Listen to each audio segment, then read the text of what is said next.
What's up avec ta famille? Aujourd'hui une nouvelle vidéo. Donc je sais que vous êtes habitué avec l'intro que je mettais à chaque début de mes vidéos. Mais là je lance un petit concept que je vais raconter des histoires paranormales. Vu que c'est ma première vidéo, j'ai décidé d'en pas une qui est déjà toute faite, toute écrite et il me reste juste à la raconter. Donc je tiens à vous prévenir que le paranormal ça existe. C'est des choses horribles. Des fois ça peut être bien, des fois ça peut être mal. Mais l'histoire que je vais raconter que cet homme a vécu ça fait vraiment mal et disons qu'il y a une grosse enquête qui a été suivie suite à ça pendant l'enquête et qu'il y a eu des bonnes révélations. Donc, je pense qu'on va y aller tout de suite et on va commencer avec l'histoire de Adam Ellis et de d'un personnage, d'un petit garçon du nom de. Non, je tire.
Donc, Adam Ellis, c'est un jeune homme qui vit en un appartement et qu'il a tout partagé son histoire sur Twitter.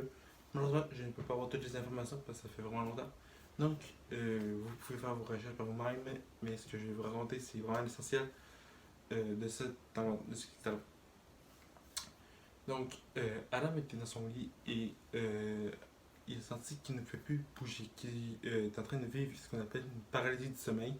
Pour ceux qui savent c'est quoi, c'est que quand tous tes membres sont contractés, que tu ne peux plus de bouger, c'est comme si tu étais plus capable de respirer parce que quelqu'un exerce une force sur toi. Donc, au même moment, il voit une personne jeune. Et il tient que c'est un enfant qui est assis sur une chaise et qui le regarde. Alors il se réveille et ne comprend pas ce qui se passe. Et donc, il a peur parce que il a peur parce qu'il a peur que cette personne-là revienne. Mais il a réussi à le décrire et ce qu'on peut remarquer, c'est que l'enfant a une moitié de crâne et il nous l'a partagé parce qu'il a réussi à reproduire l'image et l'enfant ressemble pas mal à ça. Je veux dire quelqu'un qui a un portrait sien, qu'est-ce qu'il lui s'imagine, puis que c'est un geek une moitié de crâne. Moi, à sa place, j'aurais pas aimé ça le revoir une deuxième fois. Quelques minutes plus tard, il refait un rêve, mais ce coup-là, dans une bibliothèque. Et disons que il pensait pas vivre ça. Donc, il rêve qu'il y a une bibliothèque et une femme qui lui dit Ah, vous avez rencontré deux David. Adam est un peu perplexe et demande à la fille qui est Dieu David. Et la jeune femme lui répond que David apparaît seulement dans les rêves et qu'il a le droit de poser seulement deux questions et qu'il faudrait qu'il commence toujours par ces questions par Dieu David. Et surtout, c'est sa première et sa première question qui doit commencer par Dieu David. Après, c'est pour commencer à poser sa deuxième question. Ici, il en pose trois. David le tuera. Ça rend perplexe et il ne veut plus dormir. Ça fait quelques nuits qu'il dort et David ne vient pas. Et une nuit, la même scène se reproduit. David est assis sur une chaise et il se souvient que la femme qui lui a dit qu'il doit poser des questions. Alors il va, il dit Dieu David, qu'est-ce qui s'est passé? David lui répond Je suis mort dans un marché. ça fait déjà une question. Deuxième question qu'il pose c'est qu'est-ce qui est arrivé? Une chaise. Non, une. Une mise à terre m'est tombée sur la tête. Et le, Adam pose une autre question. Et qui a poussé l'étagère? David ne répond pas. Adam comprend à l'instant qu'il vient de commettre l'irréparable et qu'il vient de lui coûter la vie parce que c'était deux questions et non trois. Il se réveille en sursaut il ne veut plus jamais mettre les pieds en train, il ne veut plus jamais dormir pour pas que David vienne le chercher. Alam découvre aussi que l'appartement qui est au-dessus de lui, il est vide. Donc, il décide de prendre ses affaires et de déménager. Par ailleurs, Alam possède 2 chats. Donc, il déménage, il dit que s'il déménageait dans l'appartement au-dessus, David ne pourrait pas venir le chercher. C'est ce qu'il fait. Il prend ses affaires et ça fait quelques nuits que Alam est tranquille, David ne vient pas. Mais au bout de quelques jours, ces chats commencent à faire des choses étranges. Peu rapport à minuit, il vient gratter à la porte et il ignore à la porte de son de David. De Alam, pardon. Et Alam finit par se faire dire que ben, c'est normal, un chat, c'est un être vivant et c'est comme capacité de savoir qu'il y a quelque chose que nous, que nous-mêmes, ne pouvons pas voir. Et ça devient quasiment un rituel. Donc, il pose des photos sur Twitter, que des chats sont en train d'arriver à la porte, avec la même heure précise qui est minuit. David Manny sent un jour, il sent une présence. Et il se sent pas bien, il décide de regarder dans l'œillère d'une porte. Et ce qu'il découvre, c'est ça.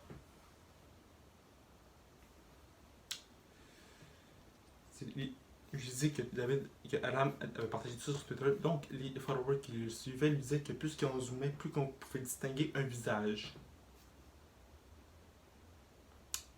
La question que je devais te poser, c'est est-ce que c'était David? Est-ce que David a réussi après, parce que je sais que Alam n'a pas eu de nouvelles de David pendant quelques mois. Je dirais peut-être 5 mois, maintenant, je ne sais plus exactement 5 mois. Donc, est-ce que David a réussi à ressortir de l'appartement au bout de 5 mois et a réussi à le trouver? Ça, personne ne le sait, même pas Alam. Alam part en voyage. Il décide de partir et il décide de prendre des photos parce qu'il cherche une petite caméra. Vous savez que la caméra Insta qu'il a créée, que tu prends une photo comme que là que tu secoues, c'est une image noire, que tu secoues juste un peu et ton image va apparaître, ta photo va apparaître. Bon, vous connaissez ces appareils-là et Alam fait ça. Il photographie toutes ses pièces de la maison et avant et après. Ça donne ça. C'est avant et après son voyage. Donc, lorsqu'Alam est parti en voyage, il avait acheté aussi une petite caméra de surveillance puis qu'il a placé sur son bureau. Donc, les images qu'il a captées parce qu'il s'était relié à son téléphone, donc chaque fois qu'il y avait un événement ou quelque chose qui se produisait, il était déjà identifié. Mais la plupart du temps, c'est ces chats qui faisaient des conneries, un chat qui s'est mis sur son bout et un autre qui a sauté sur un truc invisible. Je vous ai dit que les chats, je rappelle-vous ce que je vous disais sur les chats, c'est quelque chose que nous, on n'arrive pas à voir. Et là, je vous montre une vidéo qui a été prise la même journée que David est parti en voyage, qui est celle-ci.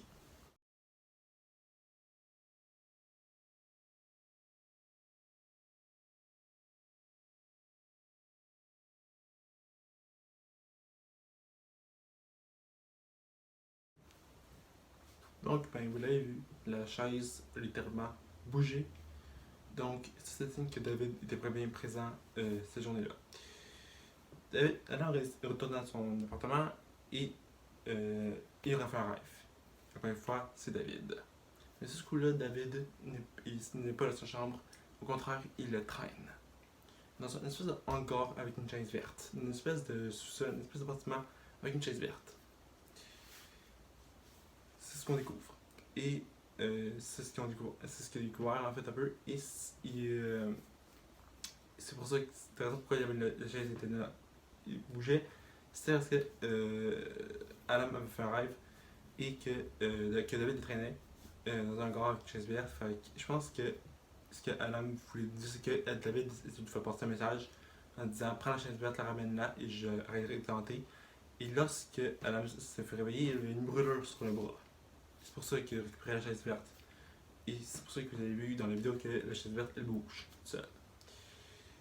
Lorsque Alam a su que c'est David, il allait faire des recherches et c'était vrai.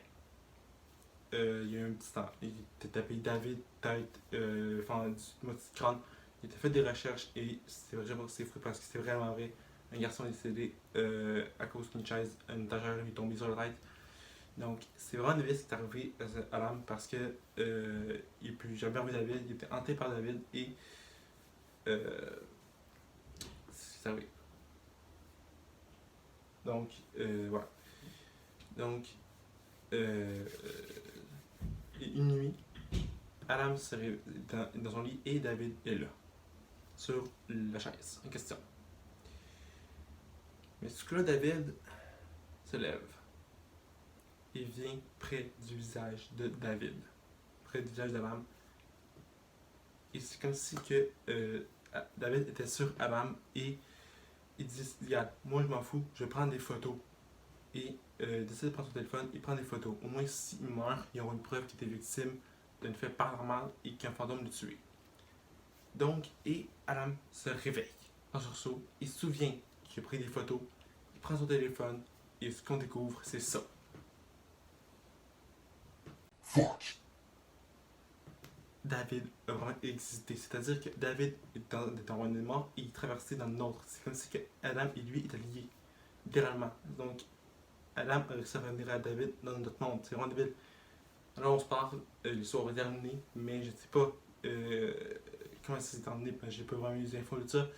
Donc, si vous voulez aller voir, donc, vous pouvez taper Dave David et Dave David.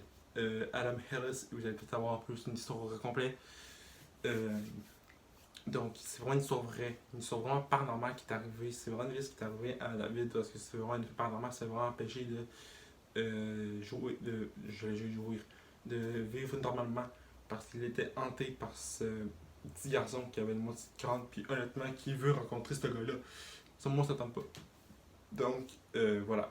Donc, c'est ce qui conclut cette vidéo. Donc voilà, cette vidéo est terminée.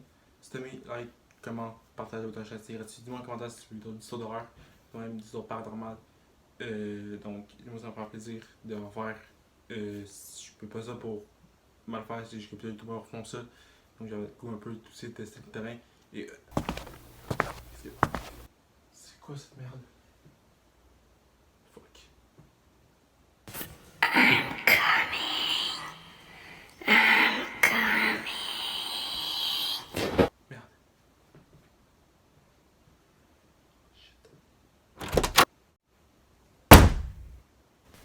I told you.